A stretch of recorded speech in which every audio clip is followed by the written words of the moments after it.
E për të marrë informacionet e fundit se si është situata aktualisht në Kuvendin e Kosovës, nëse pritet ndonjë takim i radhës për ditën e sotme dhe gjithçka që lidhet me zhvillimet politike, detajet do t'i marrim nga kolegja Blerta Zuka, të cilën e kemi në linjë të drejt për drejt telefonike. Blerta, përshëndetje. 48 orë pas dhe sërish këto në Kuvendin e Kosovës është mbajtur seanca e improvizuar mund temi e Partisë Demokratike të Kosovës, mirë po edhe aleancës të cilit vazhdimisht po i bashkangjitën këtij aksioni të këtij subjekti politik, pra për të rikthyer këto në sallën e Kuvendit, aty ku mbahen seancat plenare që të bëjnë thirrje në fakt karshi lëvizjes vetëvendosje dhe kreu të lëvizjes vetëvendosje Albin Kurtit, kryeministrit në detyrë, që tritet sa më shpejt seanca për konstituimin e Kuvendit, një seancë e cila në fakt po thirret për vazhdimin e saj pasi që ka mbetur tek pika ku duhet të zgjedhet kryetari i Kuvendit, e ku në fakt nga aty Kurti kishte bërë thirrje 2 herë që kërkon kohë shtesë në fakt që të diskutoj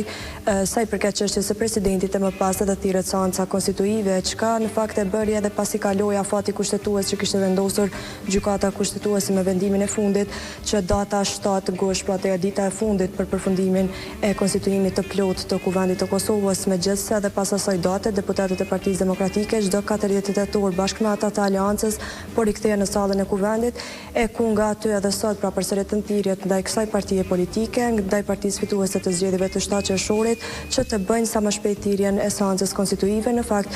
thirrjet ishin kësaj here nga foltorja e Kuvendit, nga deputeti i Partisë Demokratike Jakub Nura, i cili tha se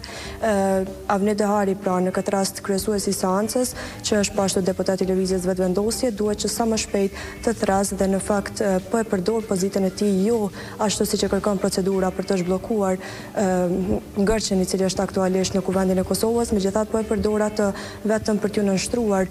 lëvizjes vetëvendosje, pra partisë të cilës edhe i takon, dhe po i merr direktivat pikërisht nga ata e po e bën që kjo situatë pra mos të del nga ngërçi aktual i cili është. Pra ka pasur thirrje vazhdimisht ndaj atij që thirret sa më shpejt një seancë që të konstituohet legjislatura 11 e Kuvendit të Kosovës. Po ashtu nga foltorja e Kuvendit është paraqitur edhe deputetja e aleancës Albana Bytyqi, e cila tha se Kuvendi duhet të konstituohet sa më shpejt për shkak se ka mira problematika me cila po përballen vazhdimisht qytetarët e Republikës së Kosovës, duke përmendur kështu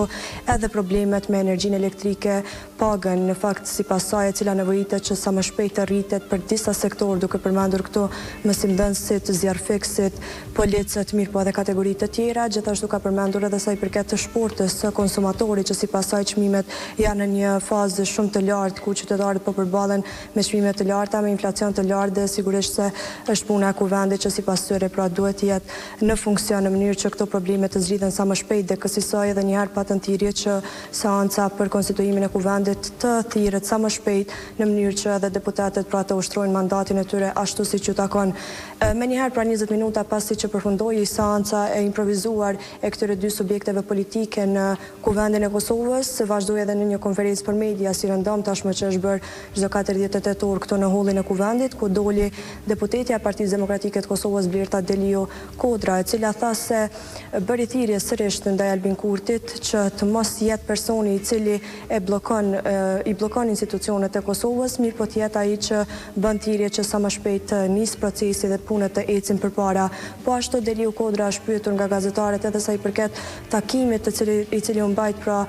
një ditë më herët mes kreut të lidhjes demokratike, 2 ditë më herët në fakt mes kreut të lidhjes demokratike të Kosovës dhe Albin Kurtit, sa i përket një presidenti konsensual, dhe është pyetur në qoftë se Partia Demokratike e Kosovës, kryesisht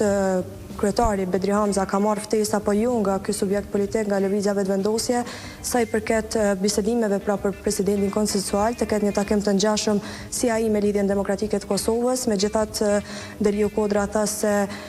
nuk do të marrë pjesë edhe në qoftë se ka ftesë. Partia Demokratike është vendosur që më nuk do të diskutojë me Albin Kurtin sa i përket kësaj çështje, megjithatë bëri thirrje që sa më shpejt të nisin procedurat për zhbllokimin e institucioneve. Këto janë të reja të fundit në fakt nga Kuvendi i Kosovës, dhe sigurisht për më shumë detaje do të kemi edhe kronika më të detajuara.